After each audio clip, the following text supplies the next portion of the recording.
Bpoint5 Club for life.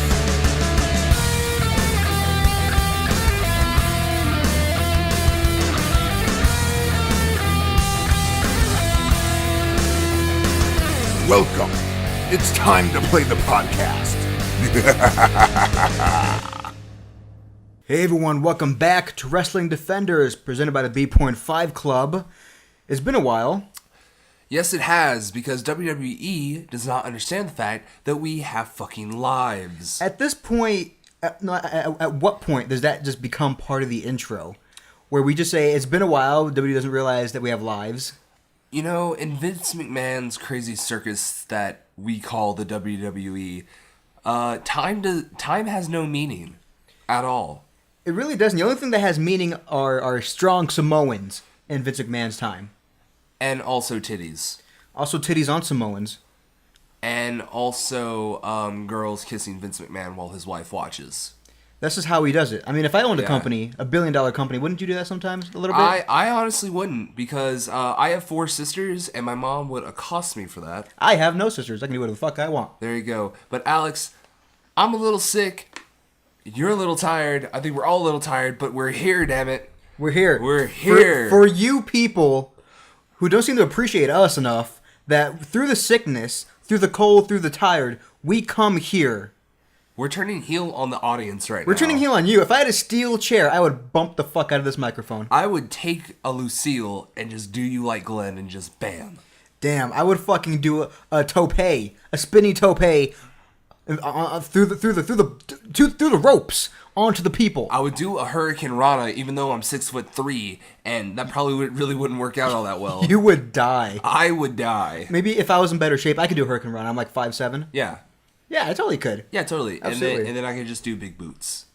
See, I think we are the real Enzo and Cass minus a bit of charisma. Yeah, pretty much, and muscle tone. And god damn it, dear United Blood Services, stop calling me. I'm gonna come in when I can. You get those calls too? Well, because I have O negative blood, which is the most delicious blood. Look at you. Yep. You're dressed fancy, your blood's fancy, everything about you is just fancy, Grant. Yep. I want to be like you when I grow up. And I want to be like you when I grow young. Okay. Anyway.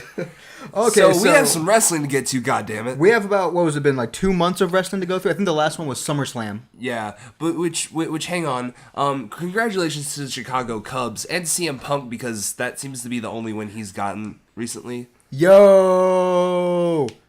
Hey, look, I'm being honest. Punk, I love you, but Dana White fucked you over. Did we even talk about that? No, we didn't.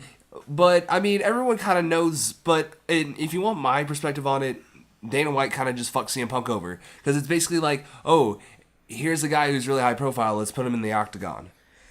I mean, we haven't talked about it, might as well just make it a segment.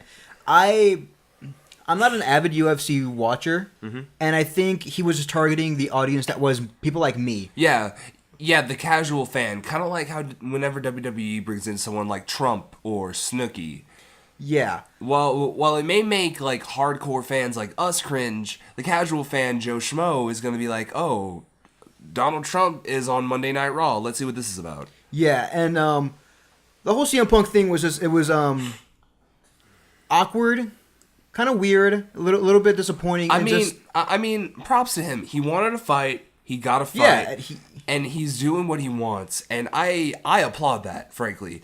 You know me, I'm the biggest CM Punk mark you'll ever meet in your entire life. Same. I'm super happy that he's found something he wanted to do. He trained hard to do it, and that he actually did it despite losing in incredible fashion. But at the same time, losing in such an incredible fashion that it was almost a little bit embarrassing. But it's not so much his fault. I think it's the UFC's fault. Because clearly he wasn't ready to be in that fight. And even Dana White says his next fight's probably not going to be with the UFC.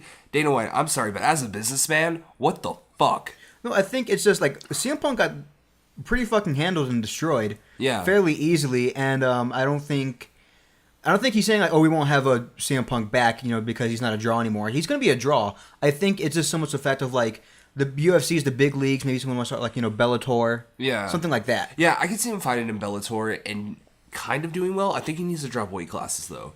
Yeah, just hearing about how he was supposed to debut maybe a year ago, half a year ago, but he got like injured and this and that and everything. But for everything to come together here, it was just a little disappointing. But again, it's just a guy going out and doing what he wants to do and doing it, and just we should applaud him for that. True. So, applause to you, Phil Brooks, CM Punk. I'm not quite sure what to call you. Please don't kill me. CM Punk. It's on his comic books. It's in when he went to fight for the UFC, and he's using cult personality. So, Chicago made Punk. You are amazing, and we love you. We love you, CM Punk. Be the mother of our children. If I could have children, if I can give birth to children, I'd want you to have them. True. So, but yeah.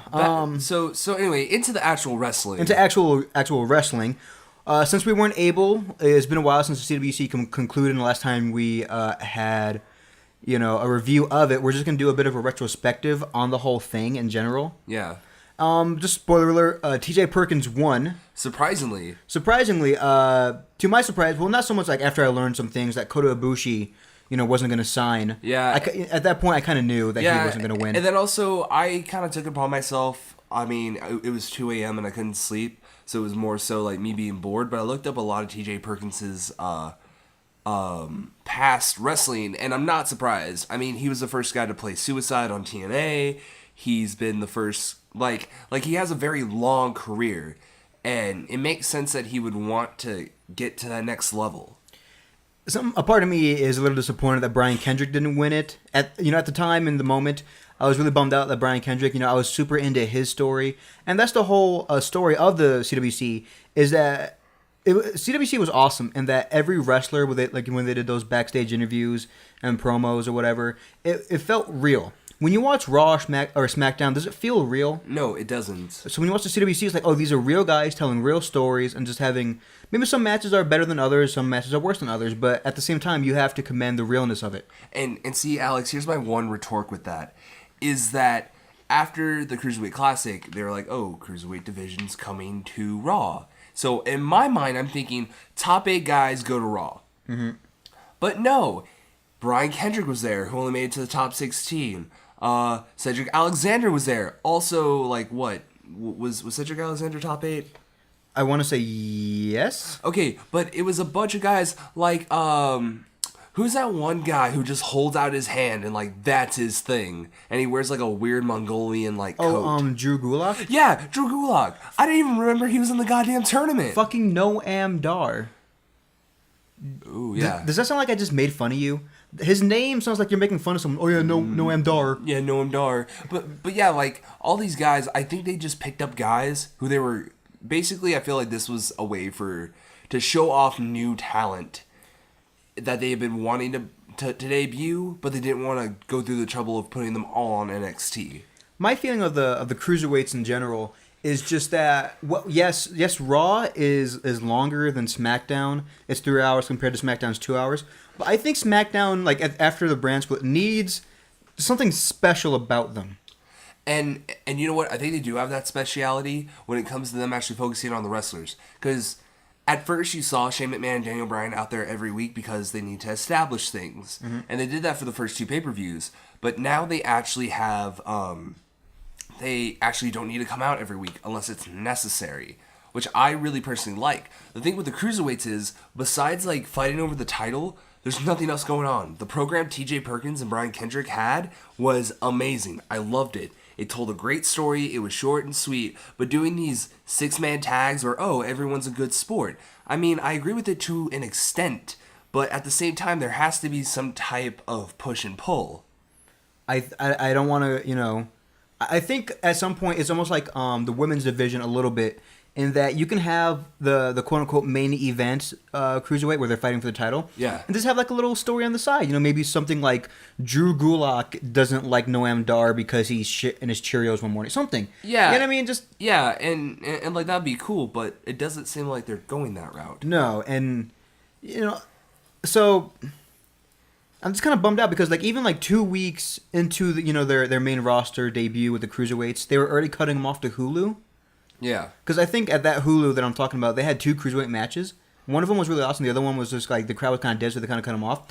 But at the same time, if you put so much promotion, had a whole fucking tournament for these guys, I don't think you should be cutting them off Hulu.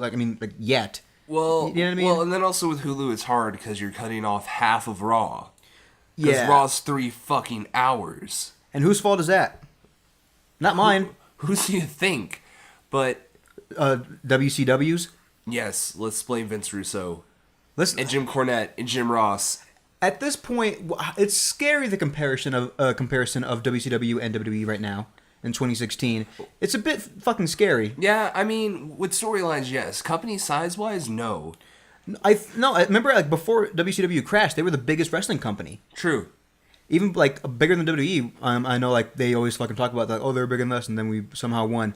But they were doing a lot of dumb shit. Like they branched off into 2 hours, and they had that 2 hour Thunder, which is basically SmackDown. Basically, yeah. Like a pre-SmackDown before SmackDown was a thing. And then they were just like, whatever got you over, don't do that anymore. Because think about this. Lately, remember they were in Minnesota for a Brock Lesnar thing, right? Yeah, and they were trying to make Brock Lesnar heel to a hometown crowd. Yeah. But in that crowd, there were a bunch of Curtis Axel signs. Curtis Axel is from Minnesota, and they were confiscating him. Because fuck if all the people are over on your roster. Yeah, You know what I totally. mean? How dare these guys how dare the fans have fun with everyone on the roster instead of these 4 guys? Yeah, I mean, God forbid we cheer anyone but Roman Reigns, Brock Lesnar, Seth Rollins, Kevin Owens, or Chris Jericho. Which, by the way, Bo Dallas and Curtis Axel's program, as of today, I love it. I haven't been seeing that lately. It is amazing. Basically, Bo Dallas is heel now. He's basically like Bo leaving Bo, and he's gone crazy, but not like Wyatt level crazy. Like he's just like he's carrying around the Bo leaving Bo sign, and it's actually a very great program, and I love it. What I'm hoping is, for if the Wyatt families actually get around to it, the sister Abigail, I want like a person in a hooded figure, and it flips it over, and it's Bo Dallas. He's Sister Abigail. That'd be great. That's headcanon now. If someone make a DeviantArt fan art of that. I want to see Bo Dallas with makeup. I want him to look real pretty and then brace like got like them like anime heart eyes, and he's like, ooh, Bo. I want him to look like a cross between Bo Dallas and Paige, just to confuse you a little bit sexually. Oh God. I'm past Paige. Alberto Del Rio ruined her for me. I'm all about Alexis Bliss now. Dude, Alexa Bliss. Alexa Bliss. I am with it all the way. If you were as Freddy Krueger, you could haunt my dreams any night. Girl, she already does. I kind of like I've warmed up to Alexa Bliss quite a bit lately. We'll get to that in a little bit later when we talk about some SmackDown pay-per-views. But I've actually really warmed up to her. I was a huge fan of her just on NXT as just a bitch manager for some heel tag teams.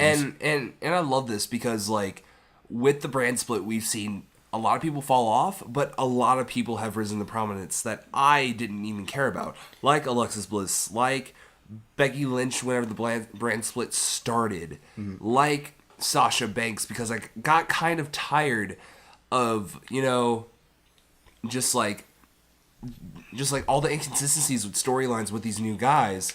Now they seem like they're going on an even playing field. They're just trying to get like all the people that they've kind of like left behind. Yeah. So you want to talk about Goldberg? Goldberg came back. Wait. You want me to talk about Goldberg? Goldberg! We just totally blew out everyone's headphones. Sorry about that. But oh my God. Goldberg came back. If you were to tell me that Goldberg returned in 2016 and he would cut the best promo, not only of his career, but in 2016, I would call you a damn liar, and I would say that you need to repent for your sins.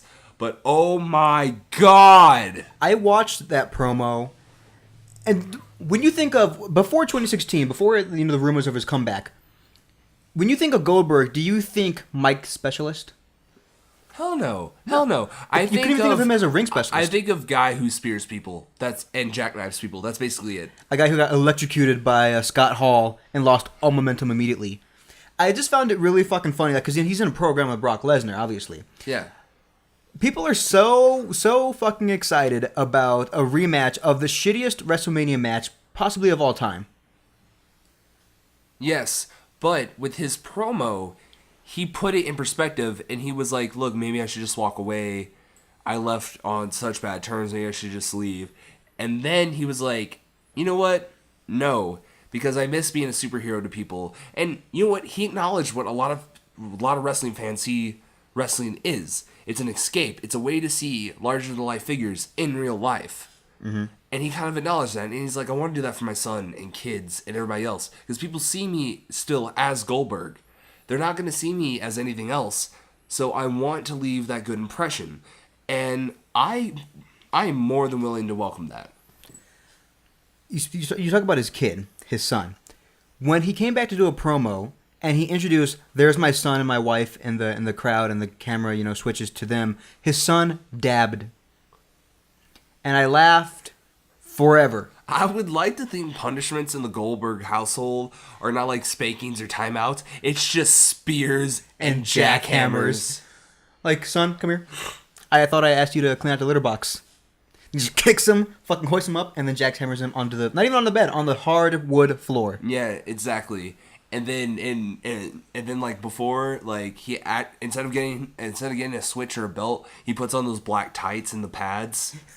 It's like, son, get over here. And he's just like in the corner, crouched down, and just spear. And when he's angry, he's coming down the stairs. His wife has like sparklers. So you can just kind of like sparkle on him a little bit. And he makes his kid wear like a Diamond Dallas Page mullet wig. Yeah, but I'm actually I'm super looking forward to this one because it's just, hear me out. I think I made the analogy a while back that Brock Lesnar is Godzilla and we are all buildings. Basically. What do you take to combat Godzilla?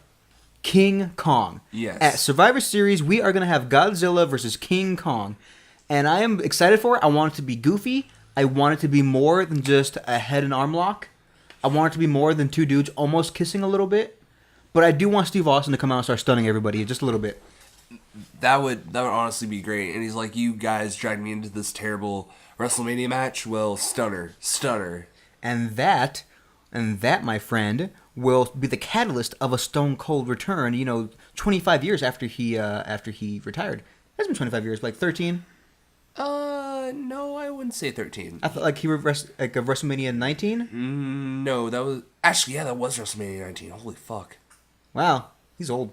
Damn, we're young. Yay. Yeah. Well, until they give him a bionic neck, I don't think he's gonna come back anytime soon. True, unless they give him that weird shit that Bruce Wayne had in The Dark Knight Rises. Yeah, like that weird knee brace that fixes no cartilage in your knee. Seriously, I don't know. I'm just I'm really looking forward to not seeing a repeat. I hope they kind of like erase that part of history that they had together. And it was just really awesome to see just Goldberg just come back, cut that delicious, tasty promo. And I gotta talk about this. You alluded to this earlier. The whole Minnesota crowd. Yeah. They couldn't have waited a week. Yeah, seriously. Okay, it's Brock's hometown of Minnesota. He's gonna get cheered. Yeah. Let's just wait a week, and then Heyman will cut that promo. No, Vince was just like, no, I think these fans will really, really get into the program that we got going on so far. It's like Rey Mysterio getting booed in San Diego, or a Guerrero getting booed in El Paso. It's not gonna happen. As if CM Punk would be booed in Chicago. Oh fuck no! They would riot. They would all be in a line to suck his dick. I'd be number one. Exactly. And when he comes, I'll shoot his jizz in such a way that it'll be an autograph, and I'll get it tattooed. There you go. Anyway, talk about CM Punk's jizz enough on this show, but it was just so fucking hilarious to watch, painfully hilarious, because Heyman's cutting this promo, and he's trying to get people to cheer Goldberg, so he can be like, "Oh, you people are cheering Goldberg," and they all just keep cheering and chanting "Goldberg sucks" and "Suplex City." And he's getting frustrated and annoyed, and he tried to find the 1% of people who were cheering and chanting Goldberg to make fun of them, and then he found the one guy in the crowd who had a Goldberg shirt and made fun of him a little bit, but it was to the point where Goldberg sucks, Suplex City, that Vince, I hear, fucking lost his shit backstage and just fucking cut it, and they just fucking let Heyman look pissed, Brock looked like the happiest motherfucker in the world. Because Brock Lesnar is an egotistical asshole. Because Brock doesn't give a shit about your kids. I don't give a fuck about your kids. Well, and we have to discuss that Brock Lesnar has dual citizenship in Minneapolis, Minnesota, and Canada. Survivor Series is in Canada, and the people are still pissed off that Goldberg was basically the one who ended Bret Hart's career. So you have both of those things. I don't think there's any way that Goldberg's getting cheered. Unless they bring Bret out and is like, hey, we're friends now. Unless they pull a Daniel Bryan Roman Reigns where he has to endorse him before the match. Oh, God. I don't know. Maybe you're right. They are gonna have Bret Hart come on. You know what? They are gonna have Bret Hart, Jim the Anvil Neidhart, every Hart that's still alive. They're gonna bring out Stu Hart's picture. They're gonna you know what? They're gonna announce they're gonna put, if Goldberg wins, they're gonna announce that they're gonna put Owen Hart in the Hall of Fame if Goldberg wins. That's the only fucking way they're gonna get people to cheer this guy. There's no way. Absolutely no way. So it's gonna be a beautiful, beautiful, ridiculous mess. I hope it's awesome. I hope every match I ever see is awesome. But in reality, let's just be honest. It's going to be silly. It's going to be hella fun with the crowd, booing whoever they're going to want to boo, cheering JBL, Michael Cole, Jerry the King Lawler, We Want Divas, all the good stuff. God, I hate wrestling sometimes. Just a little bit. You need to watch some Ring of Honor Saturday nights. Honestly, I do. I'm actually super fucking enjoying because they're having a 6-man tournament now. Ooh. And the Bullet Club was facing a new stable that I haven't seen before called the Kingdom. Ooh. And it's interesting that the Bullet Club was playing face. Huh, interesting. Hitting topes, and they were doing a Terminator section where they got the fans to, clap do, and the opportunity to come from the future, that kneel down thing. I had a good time watching. I miss goofy wrestling. That's why I love Ring of Honor, because you can just basically do a lot of weird shit and it's over. I just miss goofy wrestling. I think that's why everyone loves Broken Matt Hardy. Yeah, exactly. Speaking of, I was Broken Matt Hardy for Halloween. It was quite nice. Thank you. And if you want to see that picture, you have to go and head over to the Bpoint5 Gaming Twitter account, at Bpoint5 Gaming. And one of my favorite things was being with you on Halloween and handing the delicacy of the green beans out to children. I love the delicacy of green beans, but then I would reach into their buckets and grab the corn that is candy as I shouted, delete, delete, delete. It was marvelous and extraordinary. I had a good time, you could have imagined. Yes, I can definitely imagine. And also, I can imagine, damn it, I should have... I can just imagine me dressed up as Broken Jeff Hardy, and then someone's like, "Hey, so what's your costume?" I'm obsolete, but what's your costume? Obsoleteness. That's interesting. And then you enter every room with this water just pouring from your mouth. And I just yell, obsolete! Exactly. I wish Halloween was every day so I can be Broken Matt Hardy every day. It actually kind of works because one of my friends showed me his Zoom, and I was like, obsolete! Let's get in some pay-per-views, man. Yeah, some pay-per-view type shit. So, Backlash. We're doing some back-in-the-day shit here now. Yeah, exactly, because this feels like thousands of ages ago. But it wasn't really that far. But in wrestling time, that's like 2 years. Yeah. It was 2 months ago, which basically makes it obsolete. Yeah, definitely. Let's just give them the skinny of, the first 2 pay-per-views at least. Yeah. Backlash was the first, I think, SmackDown only pay-per-view. Quote unquote. My papers! I can't see without my papers! Oh my. Thank you, Grant.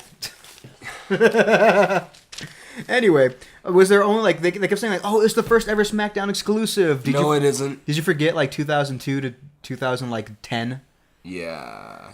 Or back when they had, separate pay-per-views? It started out with the 6-pack challenge to become the first ever SmackDown Women's Champion holder. It was elimination rules. Which, no surprise, Becky Lynch.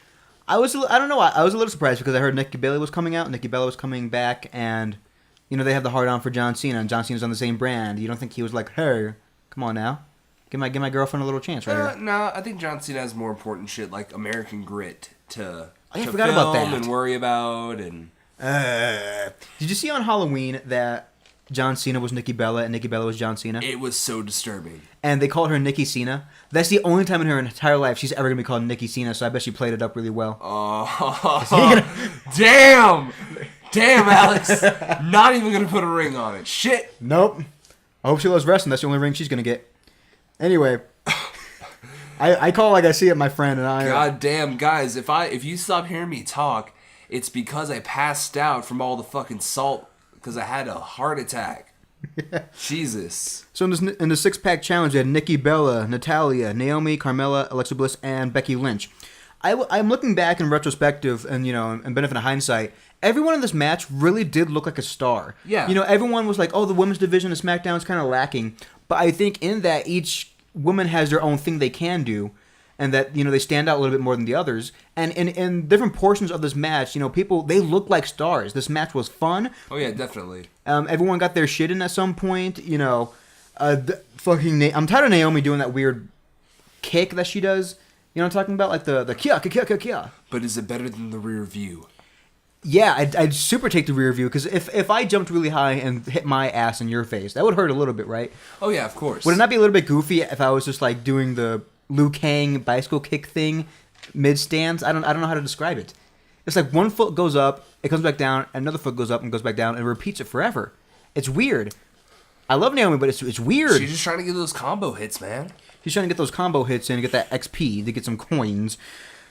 I think, I don't know, I kind of feel bad for Natalya a little bit. But I think her role in this point, I think she's acknowledged it years ago, like I have to acknowledge it now, that she's just there, to help the youngsters out. She's basically like the Dudley Boys of the women's division at this point. Basically. And I don't know, I keep forgetting that she debuted 8 years ago. It's been 8 years. Yeah, that's crazy. That's it's almost 10 years. years. Yeah. That's almost 10 years. That's a fucking long time. 8 is almost 10, Alex. That is true. 8 is almost 10. I learned that. That's why I go to college. College. So they can teach me that kind of shit. College. Do it. Well, I'm kind of glad that they kind of pulled, the trigger on Carmella going full heel. Yeah. I remember in NXT, she kind of was a heel, kind of wasn't, when Enzo and Cass, Because everyone hated her. Yeah, because she was technically a heel, but everyone hated her. She had kind of had Eva Marie heat for a little while. Yeah. And then everyone kind of warmed up to her, I think it was kind of weird that they were splitting up couples with the brand split. Yeah, definitely. With Big Cass and Carmella and Alberto Del Rio and Paige. But I don't know, coincidentally, Cena and Nikki weren't split up. I don't know. Because WWE likes that Cena money. They want Total Bellas to make sense. They need it to make sense. Have you seen Total Bellas? No. I just see them posted on YouTube of just Nikki Bella in a fucking neck brace and a fancy dinner. She's wearing this fancy, beautiful dress and a neck brace, and it's kind of fucking funny. I shouldn't talk shit because I said that I'm probably gonna break my neck. Why is Daniel Bryan and Brie living with them? I don't understand. Because we need comedy. Everyone loves the comedies. Everyone loves John Cena and comedy. May I remind you of Festus? That comedy. I'm doing air quotes. Comedy. You know what, man? Festus redeemed himself in Doc, Luke, and any sort of Gallows.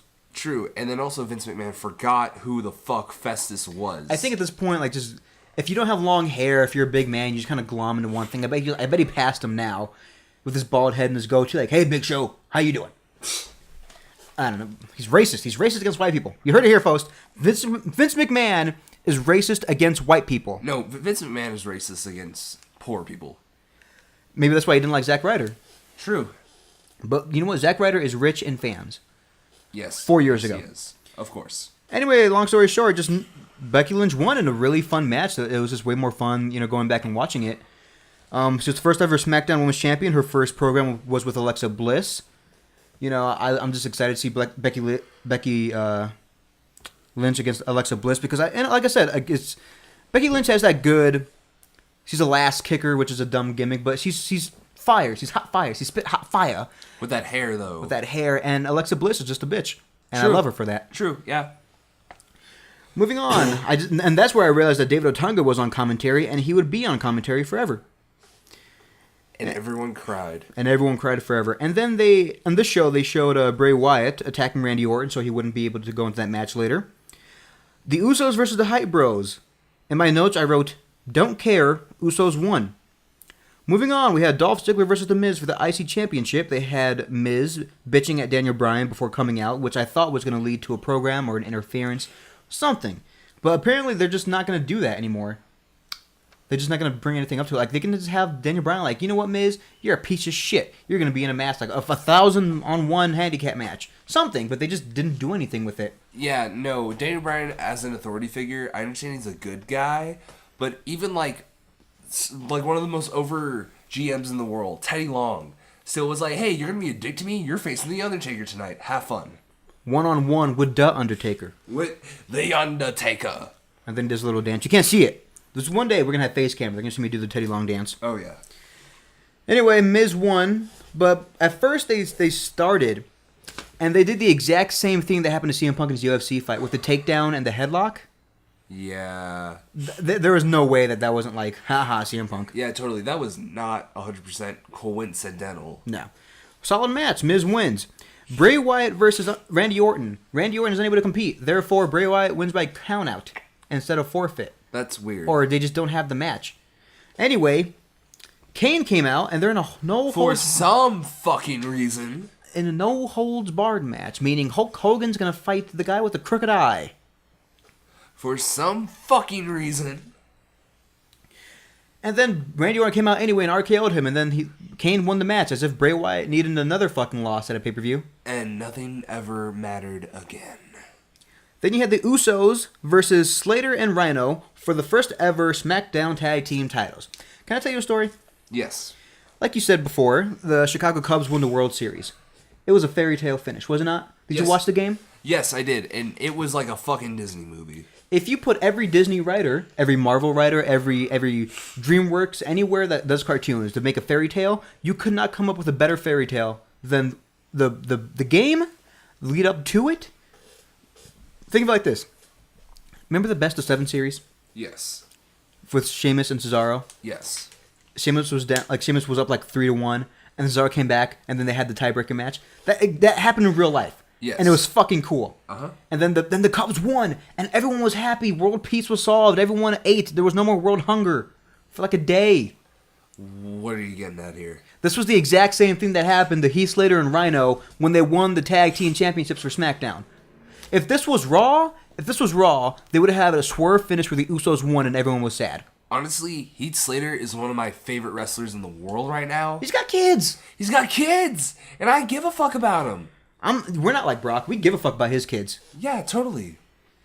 The match was okay. It was kind of bleh. Heath Slater and Rhino won. Everyone, be happy. AJ Styles versus Dean Ambrose for the WWE title. Dean was booed a lot. Well, because I feel like at this point, he was such a tweener, no one knew how to react to him. I don't think he's a tweener. I think he's just a dick. Yeah. He's that one friend where you're like, oh, you'll like him, but he's kind of a dick, but don't worry, you'll get used to it. I think, because Ambrose was not a good champion. He wasn't really, not so much, I don't think he was believable as a champion, and he just didn't do anything with the championship. He didn't really elevate it, didn't elevate him so much. It wasn't that big of a push. It kind of reminds me of a Chris Jericho, Chris Benoit, or Rey Mysterio situation. Like CM Punk winning the title for the first time in 2008. Yeah, totally. Basically, it's CM Punk's 2008, just basically his run. Although I think Dean did main event in the pay-per-views that he was champion of, unlike CM Punk at the time. Yeah. But still. Anyway, I think it was just because he wasn't so great and people loved AJ more. Dean was just booed, and I don't think he was been booed since he was in the Shield when they were heels. Yeah, definitely. But AJ won via shenanigans, a kick to the dome. His penis dome. And his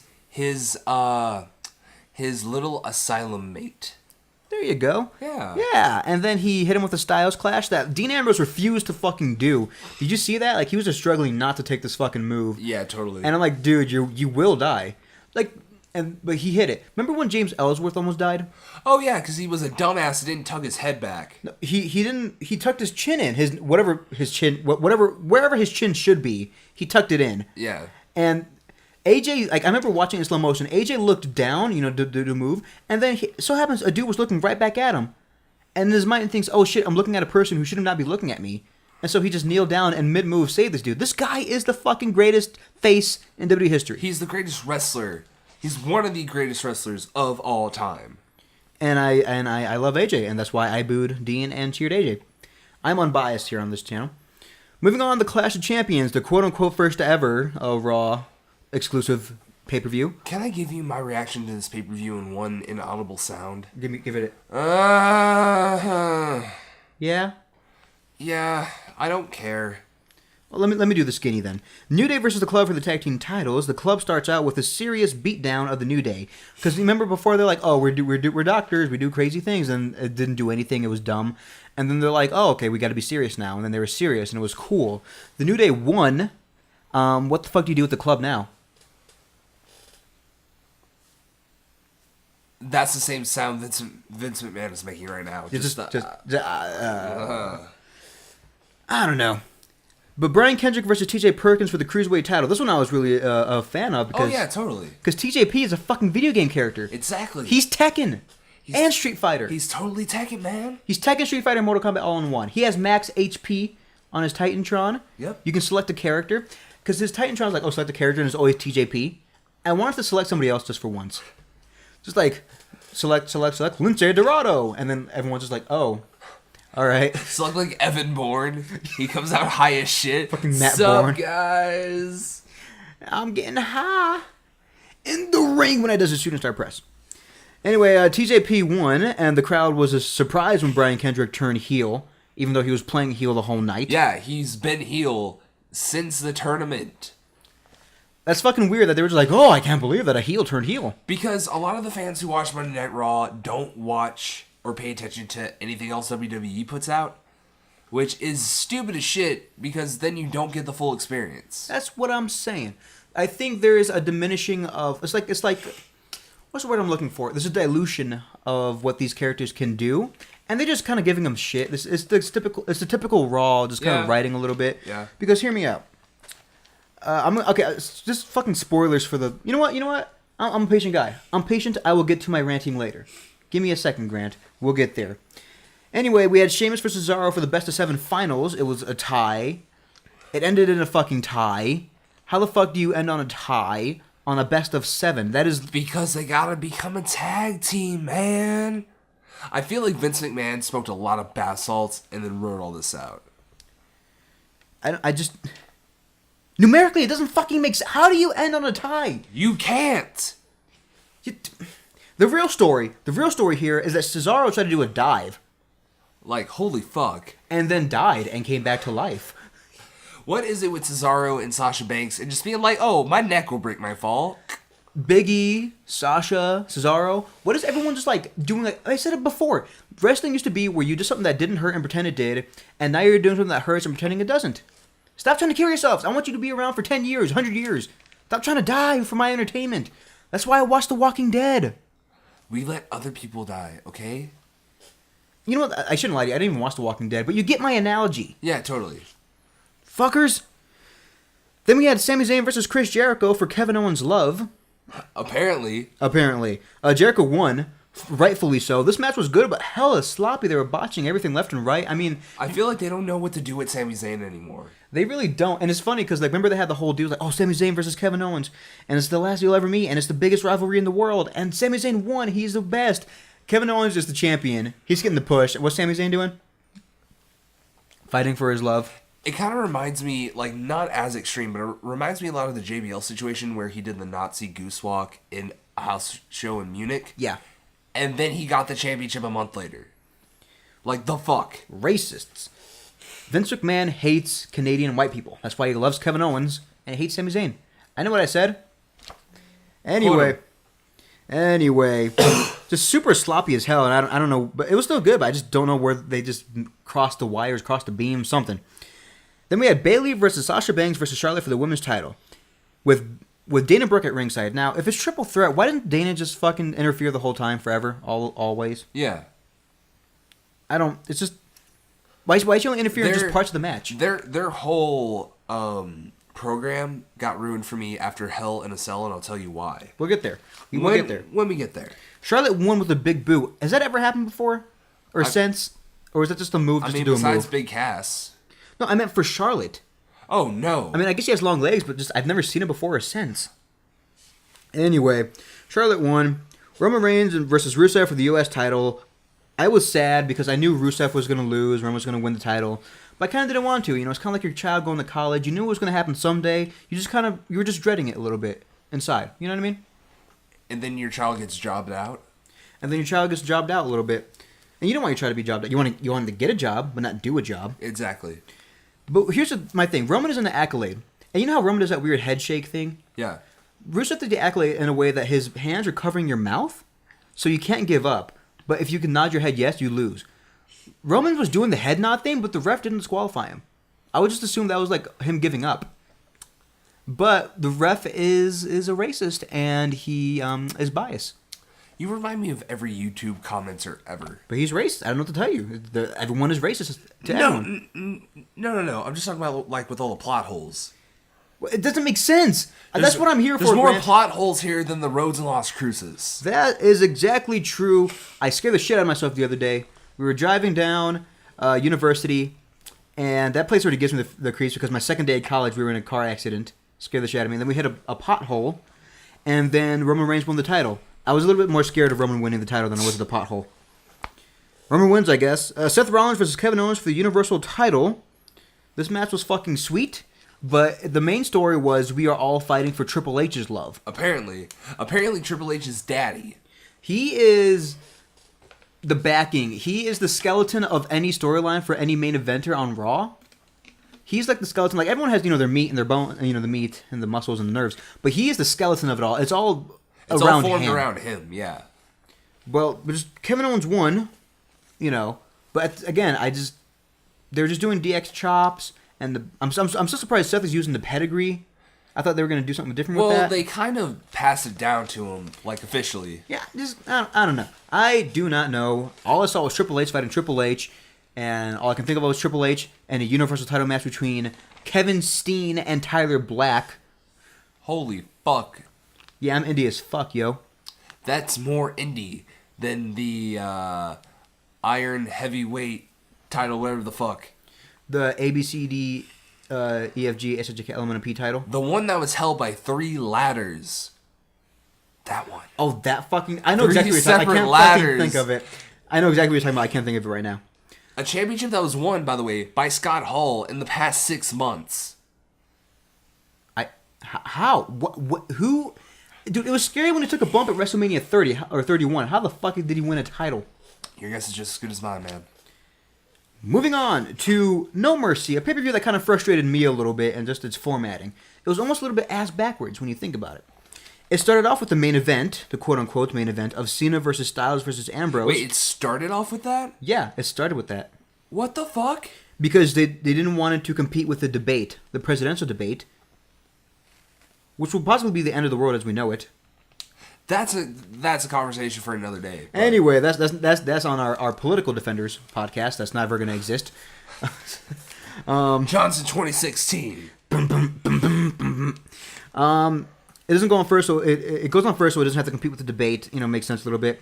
David Otunga saying, "Yeah, AJ has some skills. Makes me want to punch a baby in the fucking throat." Okay, according to you, if AJ has some skills, then that means like. Oh, I don't know. Bret the Hitman Hart was mediocre. For me, that's like me saying, "Yeah, Batman knows some moves." That would be like me saying, "Yeah, Goku's okay." It doesn't. You're dumb, David Otunga. No one likes you. Why is he even a fucking commentator? I don't fucking get it. Who's like, it would be a great David Otunga for the commentary team. I would have fucking loved if you just rolled out Jim Cornette. Something. You know what? I want Jim Cornette to do shoot work the entire time they're commentating. I know it's never going to happen, but just be like, yeah, Scott Hall's a piece of shit. Scott Hall's a piece of shit. Fuck you, thank you, bye. Vince McMahon, like, he has some weird fetish where his wife watches him fuck other women. That's really weird, man. I'm not entirely sure how Jim Cornette talks, but I think we're on point. Pretty close enough. Jim Cornette, if we're doing this wrong, please come on the podcast. I will Skype the fuck out of you, and we will have this podcast, and it'll be, you know what? We get one more subscriber. I will Skype the fuck out of you. I will Skype the fuck out of you. And there was a double submission was one of the finishes, was where AJ, I think Dean had AJ in his own move of the calf crusher, and then instead of breaking the hold, John Cena put on his own hold. Why would you not break it and then do your hold? Because dumb reasons. Because he tapped out. Because advancement of the storyline. And then the ref, the ring keeper or the timekeeper he rang the bell, and the ref was like, "Oh, I don't know who won. There's a tie. If you don't fucking, no one wins. Fucking keep going." And AJ won, and it was fucking awesome because there are 3 stories going into it that I really dug. The story is Cena wants 16 title wins. He wants to tie Ric Flair and then eventually beat Ric Flair for the record. Whoa! Dean wants revenge for getting his dick kicked. Yes, and then AJ wants that title. And AJ just wants to be the best. Yeah. And how is he not a face? Because frankly, he is the best. He is the best. He will always be the best. Good shit, homie, is in my notes for some reason. I was really tired when I wrote these. And then they aired an entire Orton versus Bray Wyatt promo, like the entire thing, like the entire 2-minute promo, you get before every big match. And then the women's match came on. What? I didn't. I was really confused. And at that point, I'm thinking, okay, they're not going to main event with that. It kind of reminds me of when I go to McDonald's and I ask for a meal. I'll be like, "Oh, can I have a number 1?" And then they're like, "Oh, what sauce? What dipping sauce do you want with that?" Wait, what the fuck? Wait, what? That's a hamburger. They're trying to hamburger the fuck out of us right now. Exactly, hamburgering the fuck out of all of us. And then Nikki Bella versus Carmella was the match. It was fine. She was wearing some fucking Daisy Dukes, Nikki Bella. Yes, she was. It was virtually a thong. Yeah, but then again, that's wrestling. I really do dig Carmella's gear.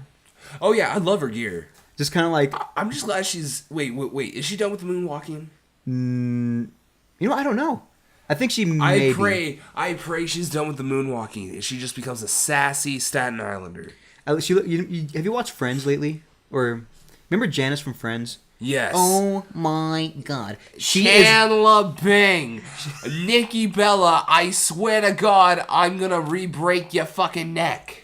You're a fucking whore. Capiche? She's fucking wrestling Janet. By the way, I hope to God she never says capiche at the end of one of her promos ever again. Did she do that? Yeah, she does that. I don't watch SmackDown. Did she really do that? Yeah, she's done that. That is unfortunate. Next we had Slater and Rhino versus the Usos. I love heel Usos. I love them. It's like the day I found out that cookie butter existed. I'm just glad you can tell them apart now. Oh, I still can't tell them the fuck apart. One wears a shirt, the other does not. I still don't know. At this current time, I can't tell you which does which, but they do that. Well, it's nice to see that they're different, but I still don't know. It's because you're racist. It's because they never fucking cut promos to where they're like, "Hi, Jimmy. Hi, Jay." When they do that, that's when I'll know. This is fucking Teletubbies? Yeah. You want to do a fucking roll call? I Tinky Winky. La la, Jimmy, Jay. It's the Usos. It's the Usos. We're Samoan. Ow. You wanted to fucking do that one day? Honestly, with their past neon paint thing, that would have been amazing. That would have been they would have gotten over. Everyone would have totally fucking forgotten about their Roman Reigns. Roman Reigns, The Rock, Jimmy, Jay, Uso, the Samoans. They would have been so fucking over if they just did that promo once. Just over with the ironic, people would have been thought it was dumb. I would have thought it was the best. And I want to see them with tiny flower crowns, kind of like how Kurt Angle used to have the tiny cowboy hat. Yeah. Do you think instead of tubby custard and tubby bagels or whatever, they have like Uso custards and Uso pies? What does Uso custard taste like? Regret, indifference, and also making millions of dollars when you're out of the company. Winning the Slammers for tag teams when one of you was injured for most of the year. Winning a world title that you don't deserve. By the way, Roman Reigns is now a Grand Slam champion. Fuck! I just realized that. He has the U.S. title. He has a second tier title. He has the tag titles with Seth Rollins, and he's won 3 WWE championships. Bring back the European title so he can't be a Grand Slam champion. There you go. Anyway, Usos versus Slater and Rhino. The match was okay. I think our promo was better than the match. Yeah, I mean, honestly, I love what Heath Slater and Rhino are doing. Just, I don't feel like they're going anywhere. I mean, I love the fact that Rhino just sits there eats cheese on crackers while Heath Slater's like, "I got kids." I want his kids to interfere in a match. I want him to do a thing. It's like a spell from Dishonored, where his kids just pop out of nowhere and just grab the opponent and take him under the ring. I want to see his tongueless daughter cut a promo. His tongueless daughter. Oh, does he have a daughter without a tongue? Is that what? Yeah. I think I remember him saying that one day. My daughter is gonna kick off. You're just sorry to anyone who doesn't have tongues. Where'd it go? Next, we had Bray Wyatt speaking in tongues in a chair in a spooky room, as if I don't think I've ever seen that before in Bray Wyatt's character. I think he's really evolved and grown as a character. Oh yeah, totally, of course. Then he sings his stupid song that hasn't been relevant since he first started doing it. He has the whole world in his hands after jobbing to so many people, like fucking Undertaker and shit. Kane, Corporate and Demon, Roman, Cena, Randy, kind of. What? It just bothered me because, like, at this point, there's nothing more we can do with this character. He is bone dry in terms of shit he can do. That's why Sister Abigail needs to actually be revealed. I want Sister Abigail to be Bo Dallas. I've said it before. I thought it'd be a good twist. It would make sense because Bo has long hair. And we know no other Wyatt family member has long hair like Bo Dallas. True. I am super actually digging Bray Wyatt's Rob Zombie look with the dreads and the white dread. It looks fucking cool. Then we have Jack Swagger versus Baron Corbin. The only notes I wrote for that was Swagger has a belly now and Corbin won. Jack Swagger officially does not give a shit anymore. He is over it. Look, whenever you're him and you like that sweet ganj, you just eat all the munchies, man. And then also, Baron Corbin just giving him elbows to the back of the head, and that's okay, apparently. Well, you see, I think 2 months prior, they had a man elbow a dude's face off. So I think elbows to the back of the head is pretty. It's fine. It's the Wild West now. Let's start having pudding matches with Hornswoggle and El Dorito and shit. Let's have people shooting guns on the side of buildings and get away with it for free. Yeah, fuck it. Why not? Why the fuck not? Now, okay, I'm going to have a bit of a rant here. Because we had Dolph Ziggler versus The Miz for the Intercontinental Championship. It was title versus career match. Why the fuck didn't this match main event? I love how you had to crumple an entire notebook. I'm pretty sure like that's like what, a 3-subjecter? It looks to be 4. That is a thick ass notebook. The build up, the suspense, the story leading up to it was so fucking great. Dolph Ziggler has been losing. He's lost fan support. He's lost his matches. He's lost some style. He lost some flair. People have given up on Dolph Ziggler. That's the fucking story. And The Miz is a dick. He's an asshole. He's a fucking cock. And he's like, oh, I'm gonna give you a fucking title match. And Dolph Ziggler's like, you know what? I don't have a career if I cannot beat you. I will put my career up on the line for that one more shot at the title. And Miz goes, one chance to never see your ass here? You're on, motherfucker. And then he brings in the fucking Spirit Squad. Like, fucking 2 out of the 4. But he has the fucking Spirit Squad. And he's overcoming the odds. He's fucking Stone Cold Steve Austin overcoming the fucking authority or the corporation, the Ministry of Corporations, the fucking Baptist Church, all of it. He's coming through fucking all of it. And then the fucking what's her name? What's the chick's name? Maurice. She's spraying him with God knows what. Could it be perspiration? Fucking odor blocking deodorant? Who fucking knows? He's spraying in the fucking eyes and he lost. He keeps losing. But you know what? We have this match. We have this build-up. We're coming to it. And like the fucking Chicago Cubs, he goes in this fairy tale match and he fucking wins it all. This match was fucking awesome. It was fucking sweet. If we did star ratings, I would give it a 4 out of 5 because I love this match so much. When on my deathbed, I will look up to my wife and reflect on past mistakes, things I could have done better. I will ask, what would have happened if I talked to this girl, if I asked this girl out? And why the fuck didn't Dolph Ziggler and The Miz main event No Mercy? When the robots take over and we as humanity reflects on how we came to be, I wish we didn't sign up for Apple and iOS 10. And why the fuck didn't Dolph Ziggler and The Miz main event No Mercy? God, it's dumb. It was so. What? Ditto. I don't think I've ever heard you. I don't think I've ever heard you speak this passionately. It's so so fucking simple. I didn't see you react this bad whenever Shane just took over Raw after WrestleMania for no fucking reason. Because it makes sense. Not for Shane. Fuck Shane. For Dolph Ziggler. Oh, what a novel concept. The good guy won in a fucking fairy tale. People were sent home happy. They would have been if it fucking main evented. But no, we got it. You know what? No, let's move on to the next fucking match. We had fucking next Alexa Bliss versus Naomi. That match was fucking garbage. I'm not even saying that because I'm angry. It was fucking garbage. And Naomi won. Why the fuck did Naomi beat the number one contender for the? Oh, I gotta explain. Becky Lynch had a fucking non-ring related injury. That's why she couldn't fucking compete. So that's why fucking Alexa Bliss had to fight fucking Naomi. And Naomi fucking won for no fucking reason. And fucking Alexa Bliss was like a fucking loser now. And then we had the fucking main event, which was Orton versus Bray Wyatt. A fucking spooky man versus another fucking spooky man for the right to see who can be the fucking spookiest. I hate things. I would fucking hate this match with my entire fucking being if fucking Luke Harper didn't come back. Now I only hate it with half my fucking being.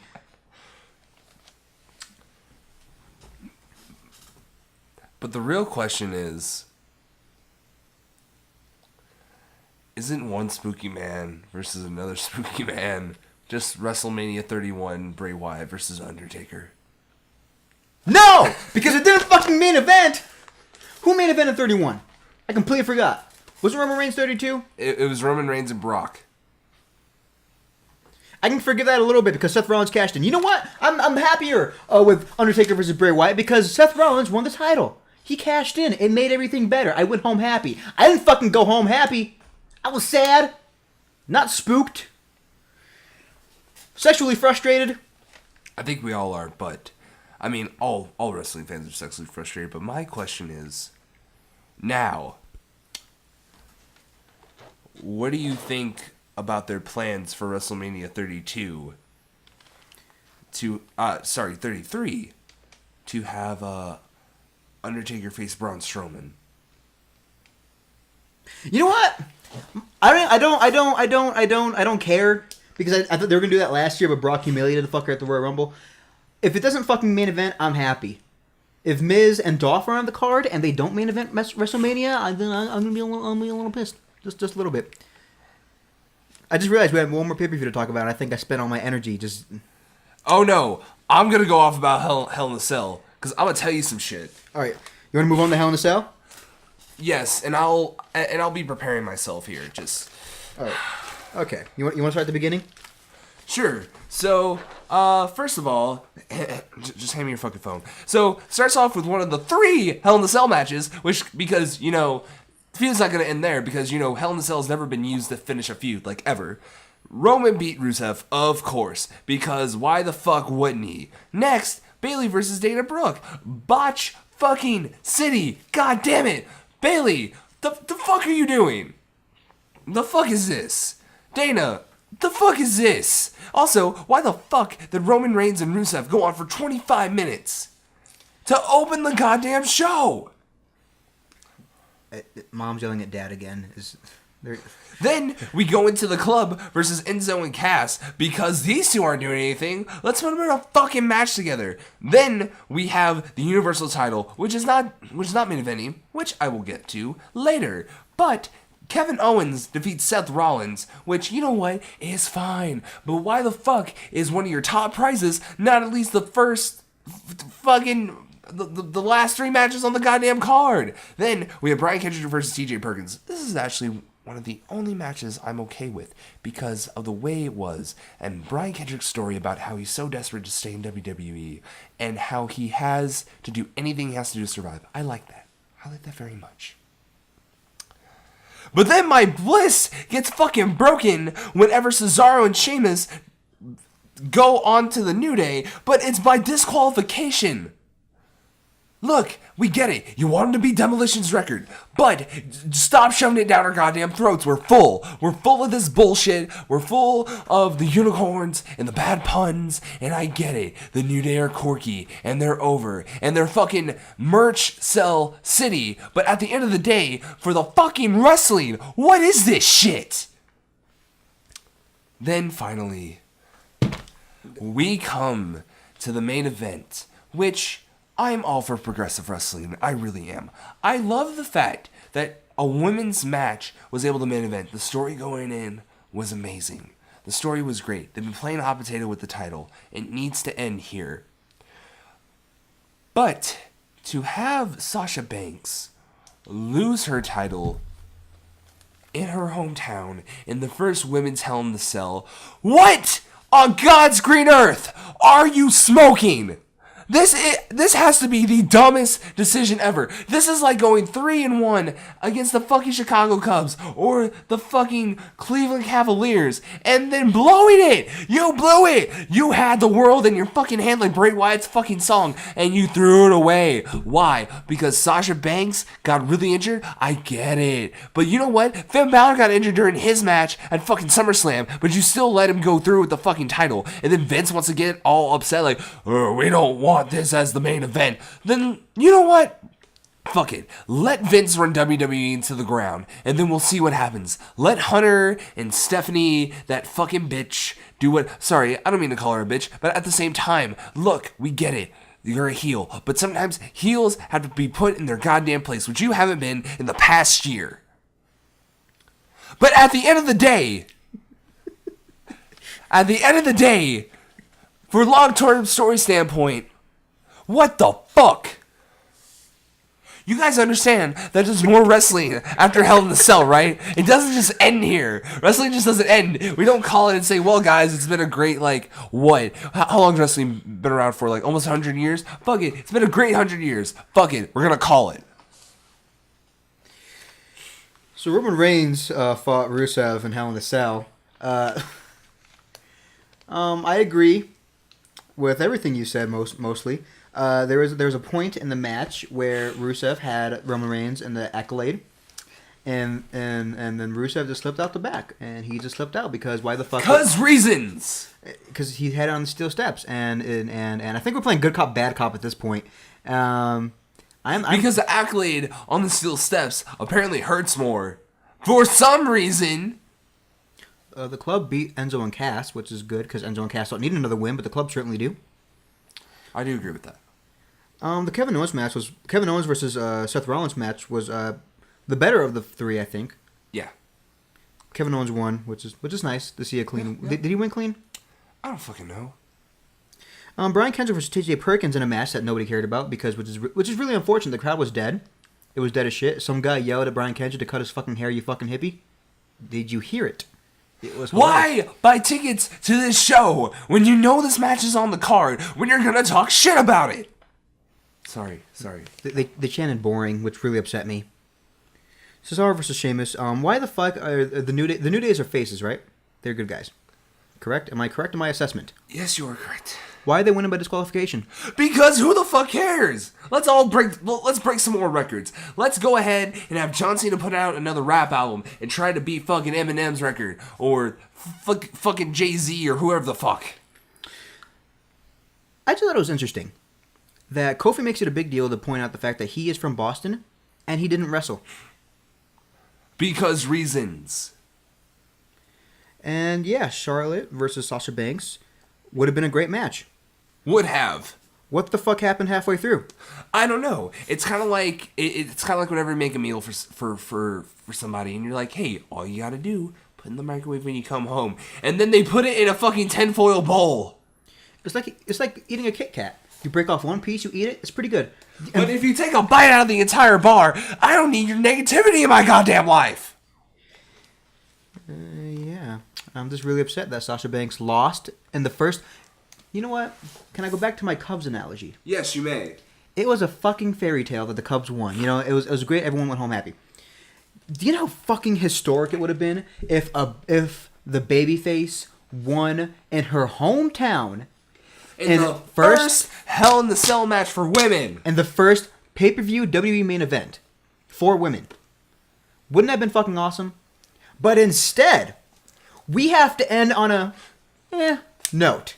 We have to end on a note. We have to end on a post-it note, which is fucking blank.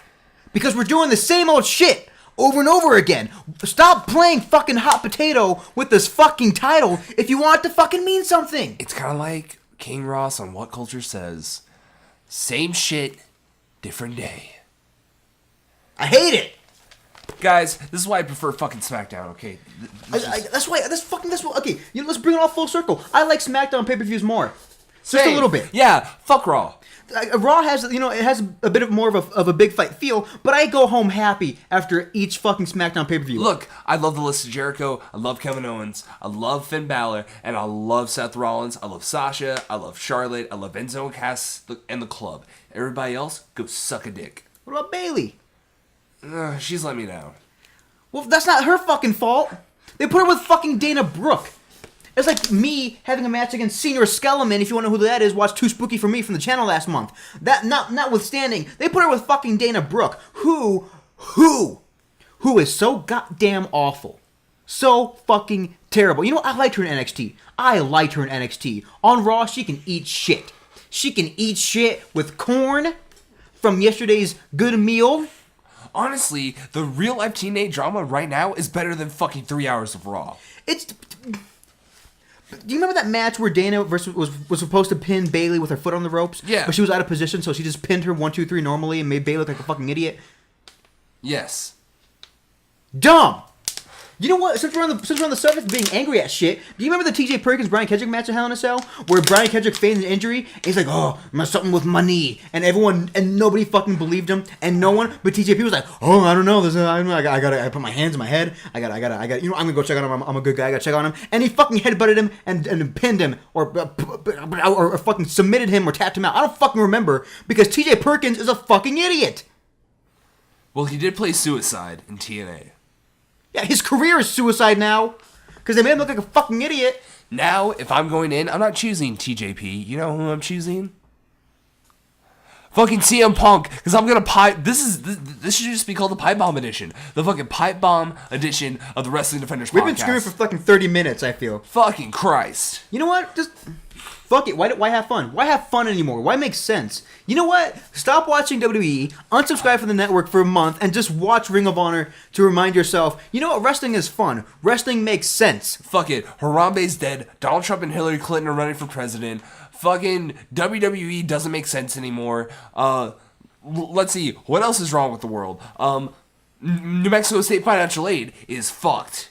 They cut the equestrian program. But we need to water the goddamn cement. What about our horses that I don't ride? What, maybe there's a cute girl that rides horses, and I can be like, yeah, I ride horses too, but I don't, so I learn how to ride horses. Now I fucking can't because NMSU cut the horse program. Fuck WWE. You know what I'm gonna call them? I'm gonna call them WCWWE. That's all they fucking are right now. You know what I mean? That's all they fucking are right now. Fuck it. Your mom's calling. You want to have her on the podcast too? You know what? I'm gonna wait because she might actually need me with help for something in a little bit. I'm like, Mom, yell at something. She goes, I need your help with shit. That'd be really fucking funny. I need your help with shit. You know what? I think we're done. Yeah, I think we're done. Guys, That's it. Guys, at the end of the day, through all this anger, I tell you this. Go watch WCPW. They actually have some really good athletes on there. Go watch WCPW. Broken Matt Hardy? Broken Matt Hardy's going to be on. Alberto and the Del Patron? storylines actually make sense. Alberto Del Patron or Alberto Del Patron? Alberto Alcoholic Drink? He's on there. Yeah, totally. And I think Martin Kirby and Will Ospreay was on there for a bit. Yeah. And Noam Dar. I think this was a good 2-month wait. I think it was worth it. Yeah, totally. I kind of feel like this was a good therapy session. We got everything we need to get out, and it's fine. Now I can work on school happier. Yeah, same. I can get through my day happier. Same. I have an election to go do, so... All right. Well, thanks for coming, man. Thanks for being with me on Pipe Bomb Wrestling Defenders. You and I are going through this together. If you can't tell by our sweaty hands mushing together, we're holding hands in support of each other. Hold hands with the person closest to you or next to you, a friend, hold a stranger. That homeless person's hand at the bus stop. Just hold hands and say it with me. Noam Dar should not be in the main event. Noam Dar should not be in the main event. TJ Perkins is an idiot. TJ Perkins is an idiot. All hail Broken Matt Hardy. All hail Broken Matt Hardy. Amen. Amen. All right, everyone. Thanks for listening to us rant and rave for about an hour. Maybe next time it won't take us 2 months, but, fuck us, right? It was pent-up aggression. I think this is therapeutic for us in general. Thanks for listening, everyone. Be sure to check us out on Twitter at Bpoint5 Gaming and like us on Facebook at Bpoint5 Gaming and subscribe on YouTube and check out our SoundCloud. Thanks, everyone. Bye. Bye.